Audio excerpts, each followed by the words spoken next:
not here today. Health committee is getting busy. It reminds me of Judy, Brian. We about 2.5 hours every day, every week, I should say. My colleagues, the Alabama farmers are facing the worst financial crisis since the 1980s. Alabama has lost 8% of its farms since 2017, and our state's farmers saw their income drop $1 billion in just 1 year recently, between 2022 and 2023. Soaring production cost combined with low commodity prices are pushing farmers out. As legislators, there is little we can do about fertilizer cost or the price of cotton, but we can make a difference in one of the largest household costs for many farmer families: healthcare coverage. The Alabama Farmers Federation is seeking authority to offer its members a health plan coverage similar to successful programs already approved in 10 other states. These Alpha Health plans have the potential to save farmers and other self-employed families 30 to 60% on the cost of health coverage. These plans are needed because farmers and other small business owners often fall into a coverage gap. They earn too much money to qualify for federal subsidies, but not enough to pay the full cost of health insurance. It's not uncommon for a farm family to pay $2,000 to $2,500 a month for health care coverage, often twice their home mortgage.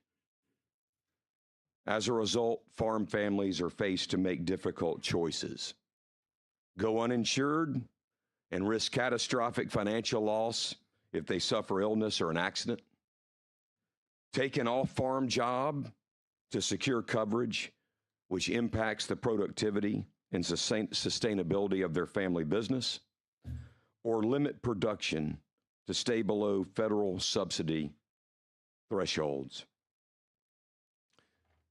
We have the opportunity here in Alabama to help the farmers and small business owners who are the heart of communities in districts across Alabama by allowing the Federation to develop an Alpha Health plan for its members.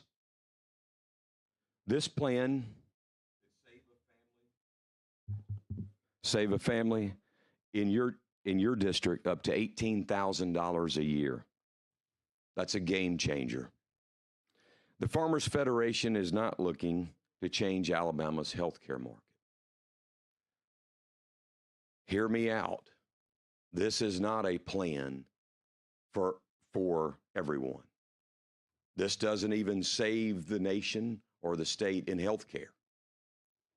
But it is an option. It is an option for some. And it could mean economic survival for small business owners and farmers. Tennessee has been doing this since 1947.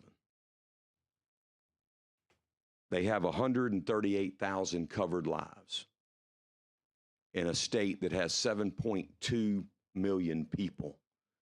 They've been doing it since 1947 and 138,000 covered lives in that time period. So it's not for everybody, and it doesn't fix everything, but it is a good option, and it's a tried and proven option. The Federation has worked on this legislation for over a year. I would imagine that they've reached out and tried to meet with just about every member of the legislature. They've met with all types of organizations and groups to talk to them about their plan. They've listened to questions, and they've accepted a host of changes. Among those changes, we have put into this bill that Alpha Health plans to have independent reinsurance. we've made that requirement. We have required them to, I say we, I have put it in the bill, to require submission of an annual actuarial opinion to the Alabama Department of Insurance. That's to make sure they have the reserves to cover the people, the Alabamians that they're going to be covering. We put in a complaint procedure. I did, requiring Alpha Health Plans to have a customer complaint procedure materially similar to the Alabama Department of Insurance customer complaint procedure. We put in language to authorize the Alabama Department of Insurance to comment and review complaints received by members. We've required the appointment of an ombudsman to establish a line of communication between the nonprofit agricultural organization and the Department of Insurance. All those I have added to this bill.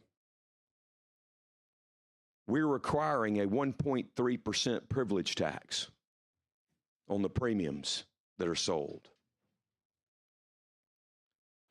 We're requiring Alpha Health Plan to cover certain benefits. We're put in the language offered by the Hospital Association on the Alabama Prompt Pay Law, on the Federal No Surprises Act. We put in network provisions required to ensure that all covered services are provided by in-network providers wherever possible. We prohibited binding coverage for anyone with an option to participate in an employer-sponsored health plan. We prohibited in this bill insurance brokerage agencies and other commercial health insurers from selling this plan. Members, I can look you all in the eye and tell you I have spent 6 months on this bill, and that this is by far the most comprehensive Farm Bureau plan in the country, without question.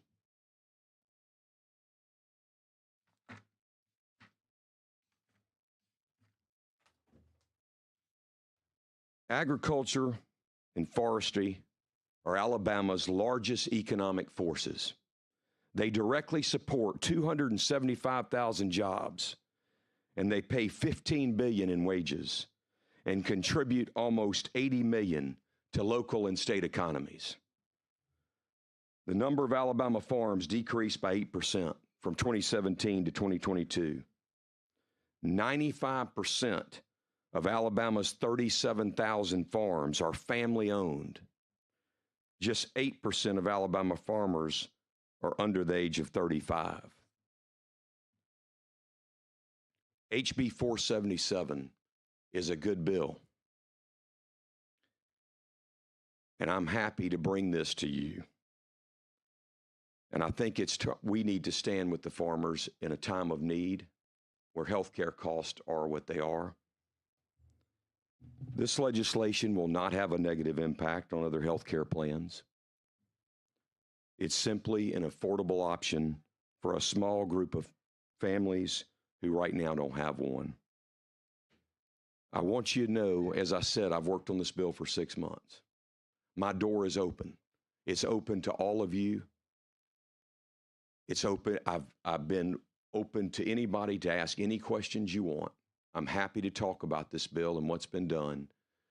I want to thank Ted Hosp with Blue Cross Blue Shield for numerous meetings with me and the way he's conducted himself in approaching me with concerns.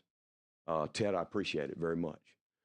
I want to thank the Business Council of Alabama for their work, and we were able to achieve a resolution there. I want to thank the Hospital Association for their work and talking to us, and we're still talking.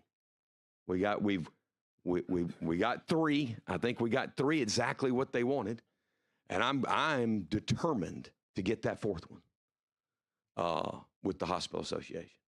And I hope I'm not leaving anybody out, but I've worked with all these groups.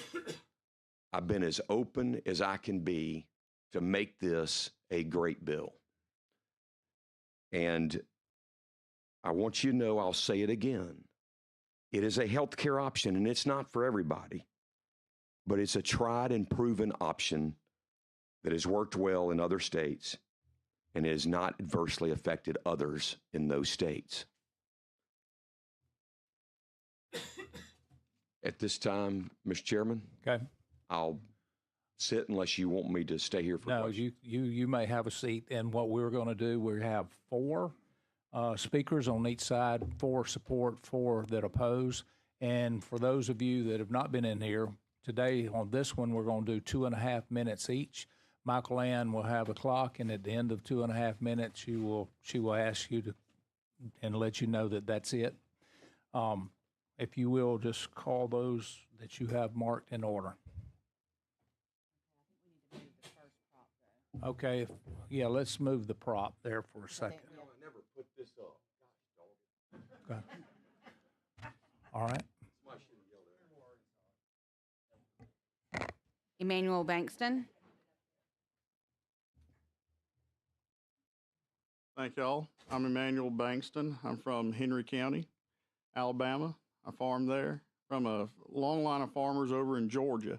When I was a kid, my granddad had about 20 cousins that all raised cattle, all had timber operations and things of that sort.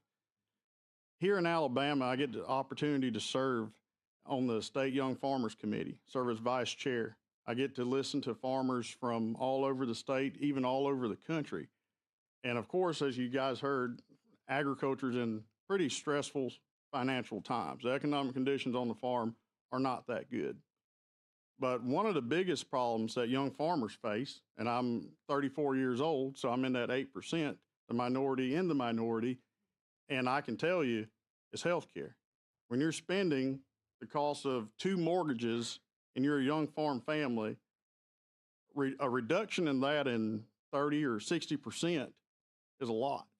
And that's could be the difference in a profit on your farm.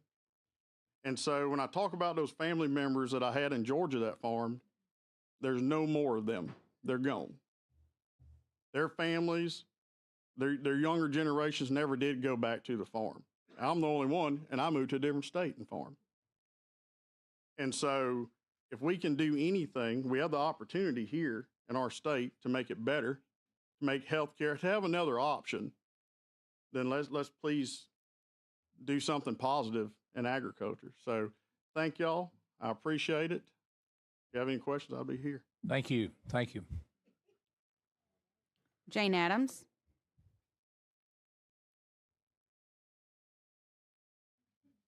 Thank you. Chairman and committee members, I have something I want to pass around to you guys.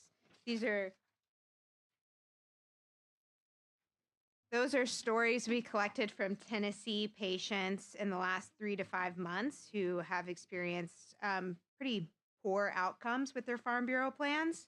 So Chairman and members of the committee, thank you for the opportunity to speak today. My name is Jane Addams, and I serve as the Government Relations Director for the American Cancer Society Cancer Action Network here in Alabama. And we are opposed to HB 477, which would allow for the sale of Farm Bureau health plans in our state. At ACS CAN, we advocate for policy that protects cancer patients, survivors, and those at risk of developing the disease. And we believe this bill threatens those protections by allowing the sale of health plans that are not required to cover essential health benefits, do not have to comply with consumer protections under the Affordable Care Act, and can discriminate against individuals with pre-existing conditions, including cancer. Before the ACA, many cancer patients and survivors faced insurmountable barriers to obtaining health coverage. They were denied coverage outright, charged exorbitant premiums, or forced into plans that failed to cover critical treatments like chemotherapy and radiation. We believe that this bill would take us backward, allowing plans that may exclude essential health benefits, such as preventative screenings, prescription drug coverage, or hospital care, services crucial for detecting and treating cancer early. We have collected stories from consumers in Tennessee and have seen the real impacts of these plans. Stacy was denied coverage after a negative breast biopsy. Joy was turned away due to a history of stage 1 melanoma. Randy, after suffering heart problems in 2019, was left with $30,000 in medical bills when his Farm Bureau plan refused to cover his hospital stay. There was a woman, Lisa, who had a negative breast biopsy, negative, doesn't have breast cancer, was told that in Tennessee that her Farm Bureau plan would not cover anything breast related for 8 years after that. Another woman who was running a marathon fell and broke her wrist, and they said it was a pre-existing condition when she went to the hospital. Again, no protections for consumers. Additionally, permitting the sale of plans that do not cover pre-existing conditions will destabilize the insurance market. Healthy individuals may opt for these cheaper plans, while those who need real coverage face skyrocketing premiums, making it harder for Alabamians to afford comprehensive care. Health insurance should provide meaningful coverage that protects individuals when they need it most, and this bill undermines these protections, leaving... Thank you. Thank you. Monica Carroll.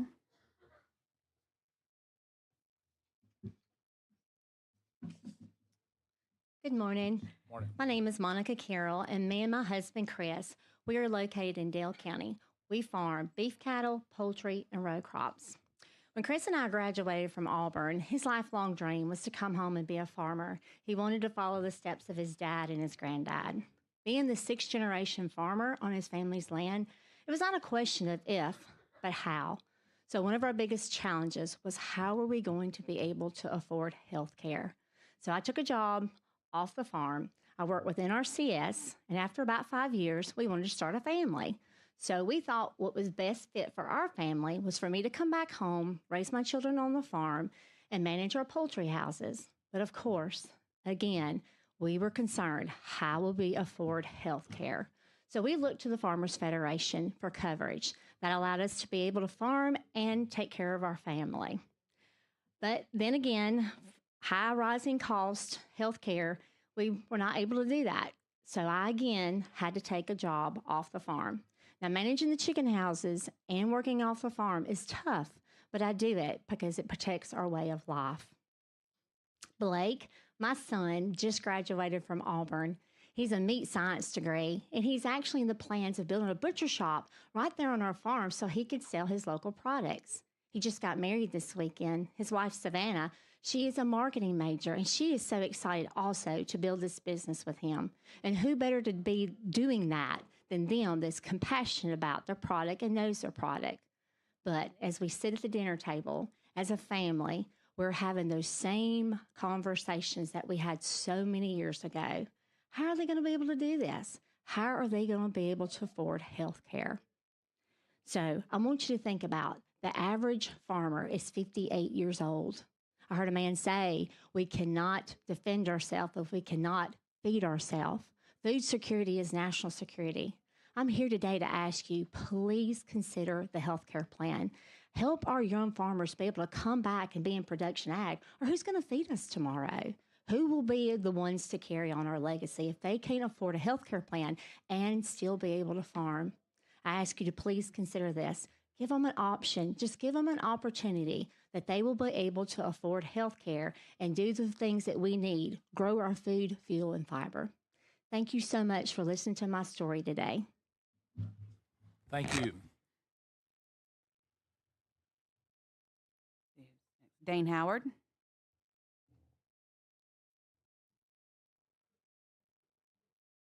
Thank you, ma'am, and my comments will be brief. You have heard a lot from a lot of people today, and I think that Representative Faulkner also fairly represented our discussions that are ongoing. And just so that you know, the one thing that we are still having conversations about are our concerns with there being annual and lifetime limits on the amount of coverage that an individual may have. Now, one serious injury, one serious illness costs mount up quickly. Just using a premature infant as an example who may be born prematurely, that can be in excess of a couple of $1 million for just the beginning. If you have an annual limit of $2 million or a lifetime limit, that then at that point the individual who has the policy has reached, then what is left for the coverage?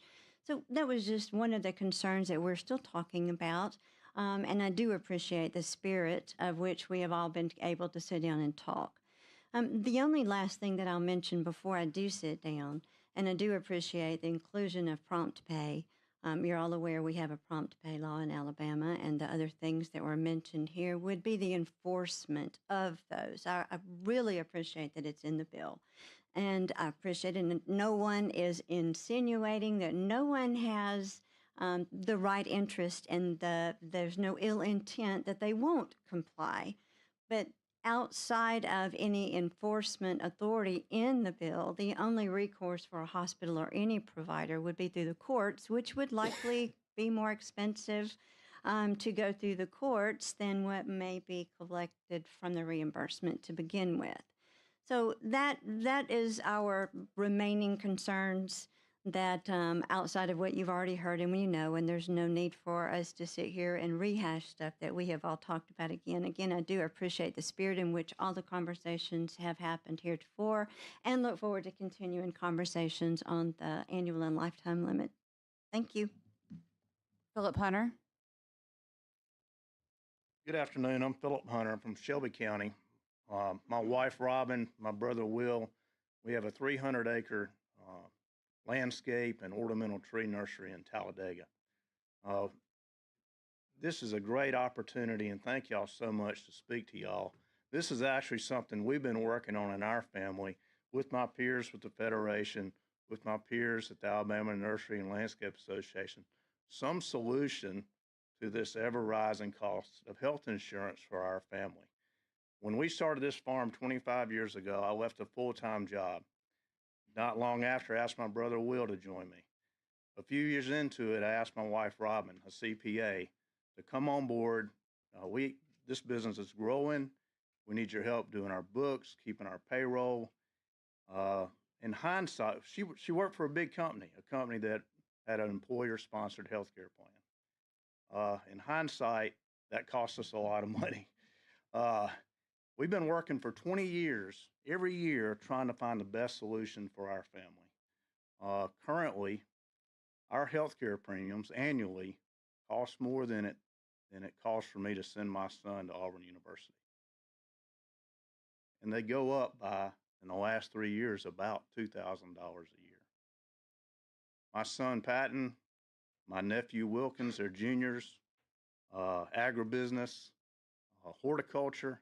They're going to be graduating. They're going to be wanting to start a family. They're going to want to come work at our farm. This is something, other young farmers, this kind of healthcare plan is a solution that'll let them come back to the farm and let them be successful. I urge you to approve this legislation. Thank y'all so much. Thank you.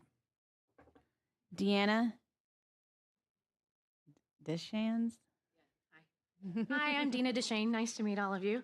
I'm from Shelby County as well. So, as I said, I'm a resident here in Alabama, and I live with multiple sclerosis. I'm a district activist leader for the National Multiple Sclerosis Society. Thank you for this opportunity to comment on this House bill. Just a minute. On this House bill, I'm deeply concerned about the impact on the Farm Bureau health plans and what it would have on individuals living with multiple sclerosis and their families, as well as it could mean for those. It could mean for those of us with more robust coverages. MS is an unpredictable central nervous system disease. Currently, there is no cure. Symptoms vary from person to person and may include disabling, fatigue, mobility challenges, cognitive challenges, and vision issues. Nearly 1 million people in America live with multiple sclerosis, and 13,000 of those people live right here in Alabama. That number has tripled in the last 10 years. Because of House Bill 477 requires that Farm Bureau health insurance is not considered as a health insurance, these plans would not be subject to laws and regulations relating to insurance and are not required to provide essential health benefits, EHB, maybe higher premiums based on whether factors they wish, may deny enrollment based on individuals' pre-existing conditions, and may impose annual and lifetime limits on benefits. Many of us expect to receive complete coverage when purchasing healthcare plans, and Farm Bureau health plans will likely lead to increased in consumer purchase plans without the knowledge of what they do or do not cover.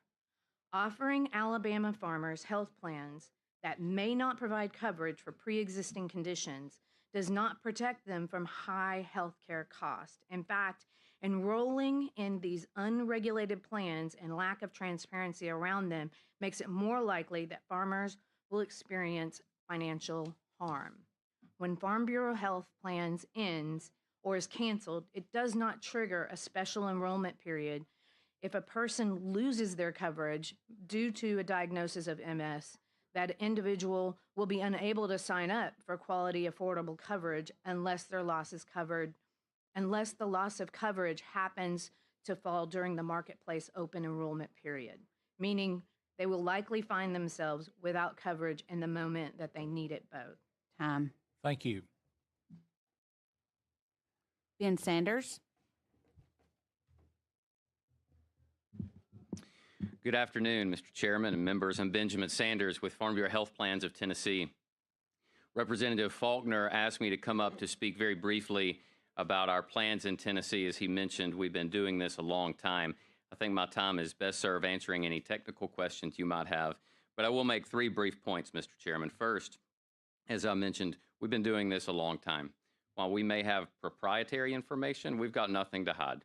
There's nothing behind the curtain. There's no hide the ball. We're happy to share all of the information. The second is there are a lot of hypotheticals out there, but we're at the point now that hypotheticals should be overcome by data. The numbers show that not only do we not negatively affect the ACA marketplace, that we actually enhance it. I'm happy to talk more about that. The numbers show that if we were going to decide to start unilaterally mistreating our members, then we probably would have done that in the last 77 years. The third thing I'll point out is that there are 2 facts that seem to be lost in a lot of the discussion and all of the very valid questions that come up on a plan like this. The first is that we have contracts with all of our members. If we decided to change the way we operate or change and do some of these things, we'd have to cancel all of our contracts and start over. As Representative Faulkner said, we have 130-some thousand covered lives in Tennessee. To cancel all those to start over seems unreasonable. The second thing that we have to remember is there are people that get sick. We can't forget the people that are going to get sick. We accept 85 to 90% of applicants. A lot of them are going to get MS. A lot of them are going to get cancer. A lot of them are going to get catastrophic sicknesses. The only thing worse than a catastrophic illness is being uninsured and then getting sick. And when people get on our plan, they have the assurance that they're going to be covered. All of those conditions are covered. We don't have lifetime limits. We don't have annual limits. Now, the last question, the last thing I'll mention, we get the question sometimes, are things perfect in the Farm Bureau world? And no, they're not. In 2024, we got 250 complaints. I'll say that was out of processing 2.6 million health claims. We're really proud of that. We're really proud of how we work with stakeholders in the Department of Insurance. We take those things very seriously. I would love to see the information on the that was distributed to you earlier, because what we find is there's usually some confusion when those things come up. For example, one of the riders that you mentioned, the individual in question that had a negative a breast exam. Time. There was more to that, and I'm happy to share. Thank you, Mr. Thank Chairman. you. Ted Haas. Thank you, Mr. Chairman, members of the committee. Let me start by recognizing that at the end of the session, Alpha is going to be allowed to sell a health plan that is not required to comply with nearly any of the laws or regulations that traditional health insurance policies are required to comply with. Most important, they will not be required to cover people with pre-existing conditions like cancer survivors or people with diabetes and high blood pressure. We think it's a mistake to allow just one company to sell an unregulated health insurance plan operated entirely out of Tennessee using United Health Insurance to make decisions on which claims will be paid and which will be denied. But we realize this is going to happen. And therefore, it is entirely reasonable, in our opinion, for you to include some very basic protections none of which interfere with Alpha's ability to sell the product or make a profit. Our goal from the start has been to find a path for you to vote yes on a bill, but one that includes at least some critical protections for consumers and healthcare providers. Remember that Alpha has told you that they plan to do all of the things that we are asking to be put in this bill at this point. Based on that and based on the common sense nature of the changes that we are asking for, it's surprising to me that Alpha has not simply accepted those changes and moved on, but here we are. The things we think ought to be included in this legislation, as I said, are very basic. First, unlike every other health plan, Alpha is going to be able to pick and choose who they cover and deny people who have pre-existing conditions. However, at the very least, the law should specify that once a person is accepted into an Alpha health plan, they cannot be canceled and their premiums cannot be raised based on the fact that they get sick. This exact provision was included in the Missouri Farm Bureau Health Plan law that just passed the Senate in Missouri last week. Second, Alpha has agreed to include only a handful of many essential health benefits that both federal and state law require. Two that have not been agreed to are mental health benefits and prescription drugs. We think those should be included. Third, unlike other health plans, Alpha will not be required to spend at least 80% of their premiums directly on health care. They will not. We do think, however, they ought to report the percentage that they spend on healthcare. That's an easy, consumer-friendly way to determine the value of the plan. And finally, and this has been mentioned, none of you all pass laws with the anticipation that they won't be enforced and enforceable. This law needs a provision that specifically says the Department of Insurance has the authority to enforce what you put in it, so that what the limited restrictions and the limited requirements that have been put in this bill are not just words on the page, they mean something. Again, we think this is a mistake, but we understand it's going to happen. And if the 4 amendments we've talked about are accepted, we will be off the bill. Tom. Okay, Representative Faulkner, if you would come up, or there at this time, if you have any questions, now's the opportunity to ask those questions, clarify anything. Yes, sir. Representative Brenyard. Would be a question for this gentleman here. Is that all right? Yes, sir. Okay. How does this bill that we've come up with here compare to the other states? I'm not looking at all the versions in front of me. May I, Mr. Chairman? Yes. I'm not looking at all the versions in front of me, but I can say that this is the most voluminous bill of all the 10 states that have passed. It's the most restrictive and has the most provisions and most requirements in there of all the 10 states. And one more follow-up. Yes, sir.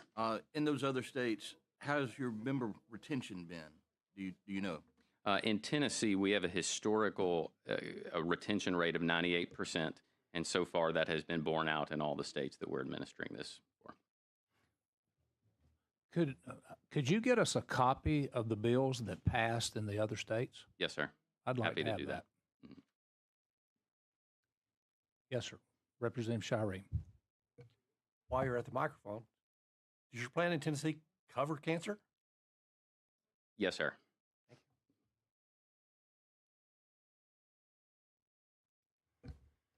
Representative DeBose. I'm sorry. Representative Hope Jones. No, Representative Hope Jones. Does it cover mental health and prescriptions? Yes, ma'am. Does it have any limit to it? No, ma'am.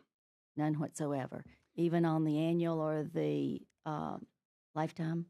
Oh, our plans do not have annual or lifetime maximums on that. I will, in disclosure, we are in discussions. We have gotten questions from members recently if we could offer a lower tier plan at a significantly lower premium, because even with our affordable rates, we have members asking if there's something less. We have discussed offering plans that do have those limits on them, but our plans currently do not. Representative Paramore. Yes, Representative Faulkner, but somebody else.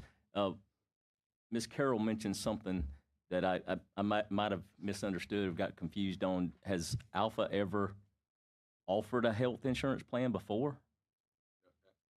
In Alabama? No. Okay. That's what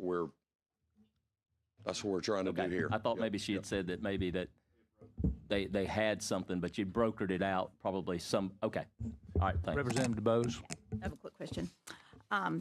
As I was reading the bill last night, and this is kind of a question I'm going to direct at Philip Hunter, who happens to be my constituent in Shelby County. Thank you for being here. And I think this applies to your family. So we have in here that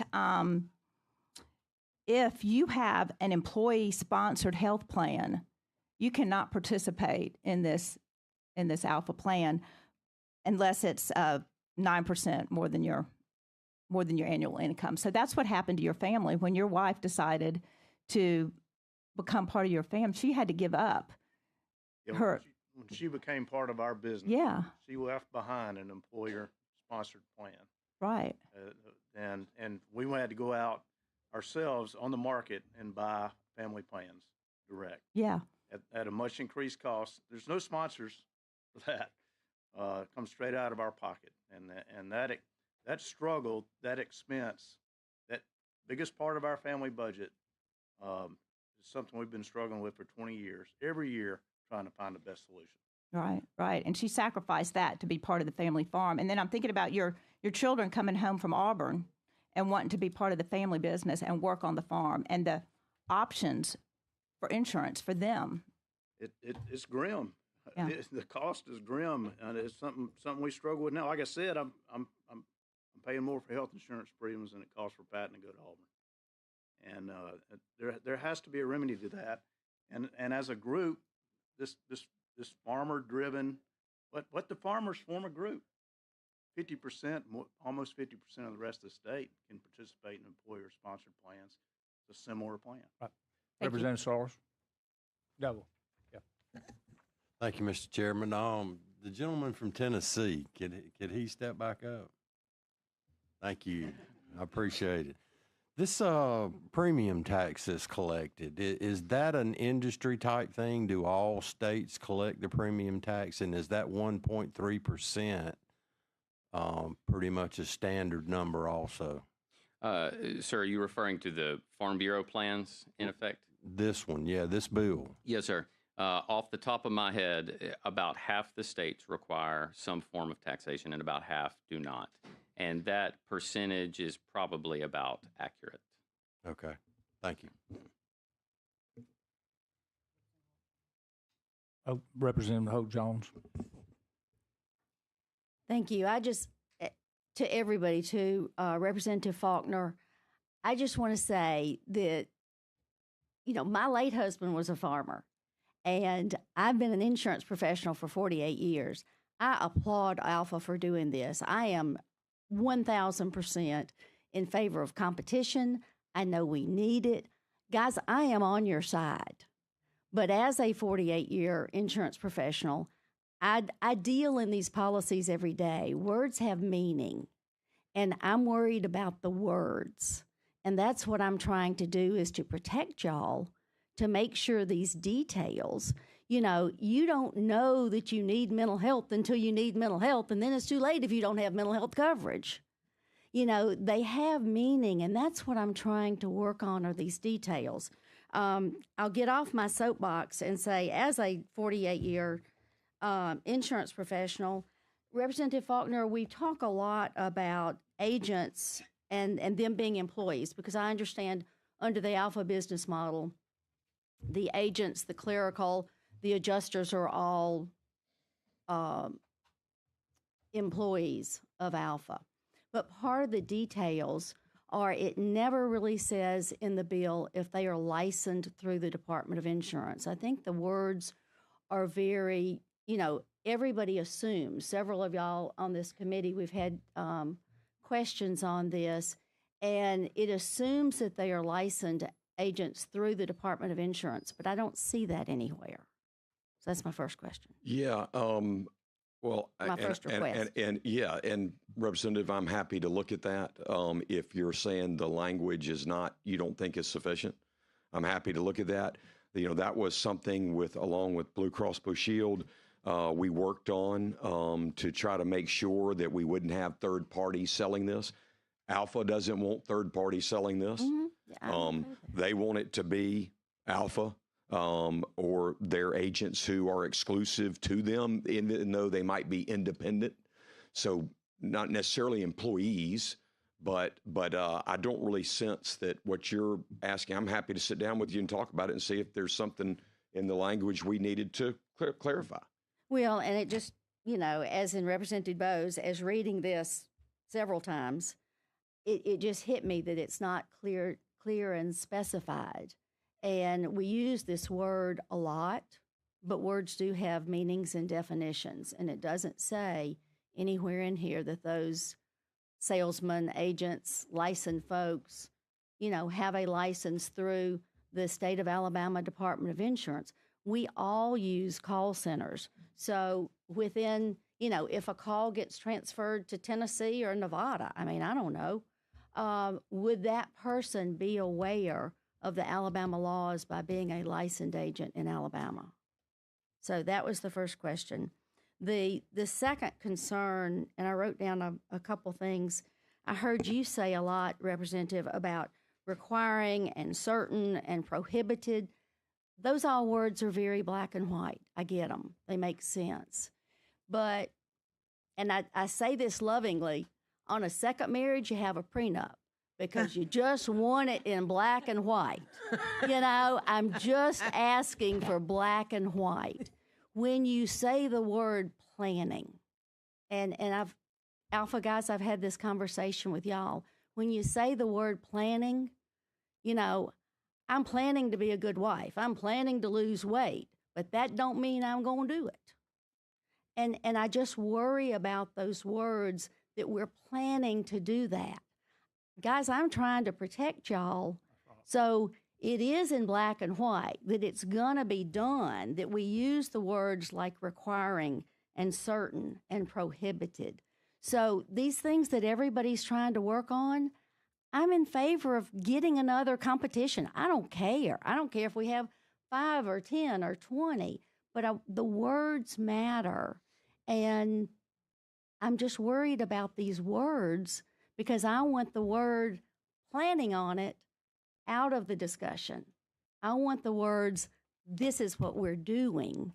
And then I don't have somebody come to me and say, you were the only one on that committee that had an insurance license that's been doing this for 48 years. You knew better and you didn't do it. That's my concern. This business of, we want to protect Alpha and we want to take care of y'all and we need competition and people need to decide. That's wonderful. I'm in favor of all of that. But the words matter. And the words we're planning on it give me great concern. Representative Faulkner, I'm not a farmer. I'm the last generation of those that did. So I spent enough time on the farm the first 25 years of my life to know I didn't want to be dependent on it. So I'm greatly appreciative of it. So still have family members and neighbors that are in this. But I want to make sure that those guys back home in Houston County get the most that they can through the policy. And what Representative Hope Jones just mentioned, I think I heard several things that are going to be covered through this that's not in the bill, correct? Yes, there is. Okay, well, on page 3, lines 73, 74, 75, and 76, it names ambulatory patient service, hospitalization, emergency services, laboratory services. Why don't we add those in that list? Because words do matter. Mr. Chairman, I'm to the page now where you're on page 3 where we did list health benefits. Yes. That would be. I'm doing this for these guys that are sitting out here. So what we've done, what we've listed, of the 10 programs out there that have passed in states, only 2 listed benefits in their bill, even though they all cover those 10 essential you're talking about.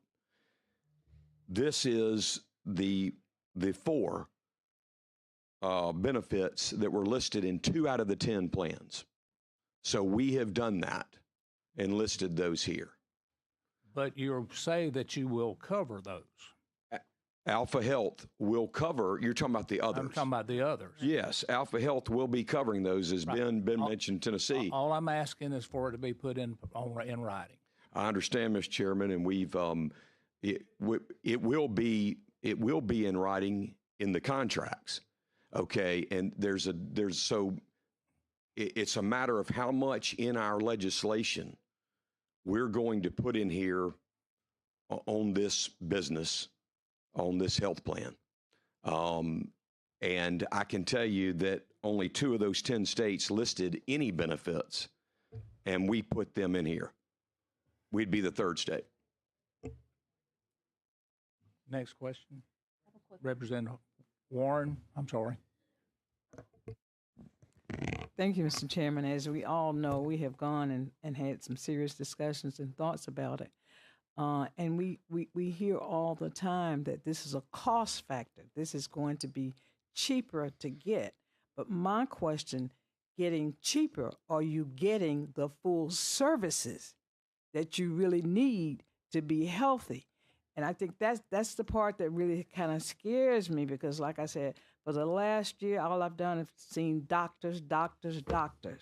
And nowhere in this bill that it even includes a doctor's visit.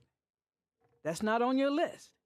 So that's really scary to me in my condition. If I had to see a doctor every 2 weeks and this is not covered, hey, I'm not getting anything cheaper in the process. So that really concerned me. We keep saying we're trying to make it cheaper so you can afford it, but what are you going to actually be getting as it relates to payback in dealing with this? Representative, and I want you to know that that's one of the things Ben mentioned earlier from Tennessee, who's been doing this since 1947. This is for the members of their organization, and they have a 98% retention rate. They have an 85% acceptance rate on the front end, and then a 98% retention rate. They're providing this service to their members, and the members are happy. And these things you're talking about are provided for. Maybe it might be good for the younger generation, but for the older generation, I have some concerns about it. Well, and I'm happy to talk with you more. I will tell you that I think you heard also the average age of the farmer in Alabama is 59 years of age. So this is, and the people that are on these plans are generally in their 40s, 50s, 60s. More in their 40s and 50s than they do in their 20s and 30s. But I understand what you're saying, and I'm happy to talk further. Again, and like I say, working with Medicare at that age will, is all that laid out as to how that's going to happen? Yeah, this is not Medicare. Right. I'm just saying, you got to put the two together when you're trying to pay these bills. Representative Hall. I wanted to just say that you've heard there are a number of things that are concerns that we have. I certainly appreciate Representative Holt-Jones' perspective and outlook on this. And I would challenge you very much to look at things such as pre-existing conditions, those things that, and Chairperson just mentioned, all of those things that have been mentioned, that they would have strong consideration, would be my thoughts. Thank you. Thank you, Representative Hall. Representative Holt-Jones. I know y'all are going to get tired, but thank you. Traditionally, in the insurance world, car and house insurance, you have a contract for 6 months or a year or whatever. To your retention rate, when you buy life or health insurance, it is pretty much the company is stuck with you. It is a till death do you part. And I think that affects your retention rate, because often the younger you are, the healthier you are, and I can only speak for myself, but if I was under 65, I probably would not be able to qualify. So, you want to get it early and you want to stay there, but that's why we are working on these illnesses to have it put in. Is that not something that you can do to go ahead and list these concerns, because I don't think it would have anything to do with your pricing or your, offering the plans or any of that. We're just asking you to move the word from we're planning to go ahead and list everything out. Since this is not an insurance policy, we can't wait until for the Department of Insurance to do it. It's an insurance plan, so therefore it needs to be included in the legislation. So can these things not be included in the legislation that we're asking for? It hasn't been done. Great, let's be the first. What you see in this bill is by far the most comprehensive and restrictive bill in the country for farm bureaus. And so to say it's not just planning to, it is in the contracts. I mean, they have evergreen contracts with their members. And it gives people, very much peace about their contracts that they have. So they have contracts with the people for this, but putting everything into the law of a business has not been done. And I can understand the fear of doing that, to getting so detailed of how you're going to run your business and telling you this has to be done, this has to be done. What happens 20 years from now? I mean, we're setting up. That's why I completely understand not putting stuff into the law when we're talking about what a business is doing, but yet they have in their contracts. And it's working really well. Despite what you heard from one person about Tennessee, it's working really well in Tennessee. It's working really well in the other states. And they don't have all this in their legislation. This legislation is off the charts, more extensive and comprehensive than other states. But that's why it's just. Thank you, Mr. Chairman. This may be a question for Ben from Tennessee, but I've heard a lot about contracts, and how often can this contract come up? Is it a yearly contract? Is it a monthly contract? Is it a forever contract? What is the contract term? Thank you, Mr. Chairman. Yep. Yes. Thank you, Representative. As Representative Faulkner said, we use evergreen contracts, and they don't expire. So once you have that contract, we can't change that contract except for very specific items. And you're on the plan, as Representative mentioned earlier. We're stuck with you as long as you pay your premium and maintain your Farm Bureau membership. So I have a follow-up. So how long have you used Evergreen, the Evergreen contracts? To my knowledge, Mr. Chairman, since 1947. Can you put that in the bill and say we use the Evergreen contracts and we will follow what we've done since 1947?